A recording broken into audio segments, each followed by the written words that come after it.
வணக்கம். வணக்கம். தேமுதிக வந்து திமுகவோட இணைஞ்சிருக்கு. அத வந்து எப்படி உங்களுடைய கருத்து என்ன? நாங்க மகிழ்ச்சியா ஏத்துக்கிறோம்.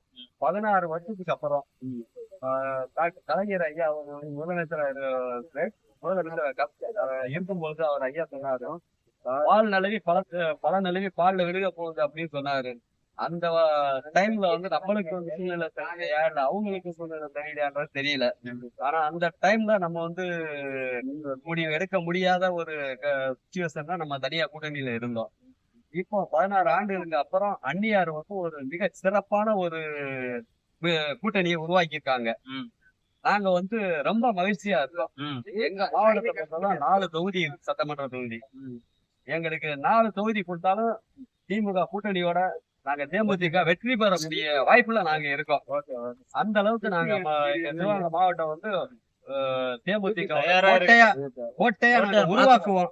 எங்க மாவட்ட செயலாளர் 25 வருஷமா ஒரே மாவட்ட செயலாளர் திருவேங்கடம் அவர்கள், அவங்க வந்து எங்களுக்கு எந்த ஒரு உதவினாலும் எங்களுக்கு நாங்க கேட்கிற இடத்துல வந்து நிக்கிற இடத்துல ஒரு தன்மையான ஒரு மாவட்ட செயலாளர் எங்களுக்கு ஐயா எங்க அண்ணன் வந்து எங்களுக்கு கொடுத்துருக்காங்க.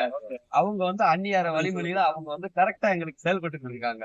அதனால நாங்க எந்த ஒரு கஷ்டம் வந்தாலும் நாங்க வந்து இந்த 4 தொகுதியை வந்து திமுக கூட்டணியில நாங்க வந்து 4 தொகுதி வெற்றி பெற செய்ய நான் வந்து சிவகங்கை மாவட்ட மாணவர்கள் சார்பாகவும் எங்க சிவகங்கை தெற்கு ஒன்றிய சார்பாகவும் நாங்க வந்து கண்டிப்பா எங்களுடைய முழுமையான ஒத்துழைப்பை நாங்க கொடுப்போம். ஏன்னா ஏற்கனவே நாங்க முதுகுல குத்து வாங்கி வாங்கி நாங்க வந்து அந்த அதிமுக கூட்டணியில போயிட்டு நாங்க வந்த பத்த கஷ்டங்கள்லாம் வந்து எங்களால சொல்ல முடியல.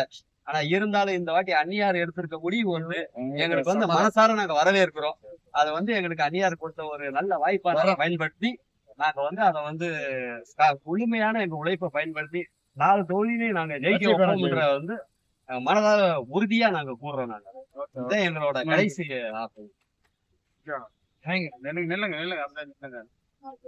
இதுவரையும் திமுக வந்து தொடர்ந்து ஆட்சி அமைச்சதே இல்லை அப்படின்னு சொல்லிட்டு ஒரு வரலாறு இருக்கு. கண்டிப்பா 2வது ஆனா இது வந்து வரலாறு தேமுதிக வந்து கூட்டணி வச்சதுனால இவங்களுடைய கருத்துக்கள், நிர்வாகிகளுடைய கருத்துக்கள் எல்லாமே கேட்கும் போது அந்த தோல்வியோட வரலாற்று திரும்ப தேமுதிகவோட பலத்தோட திமுக திரும்ப ஆட்சியில அமைக்கின்றதுதான் வந்து நம்மளுக்கு தெரிய வருது.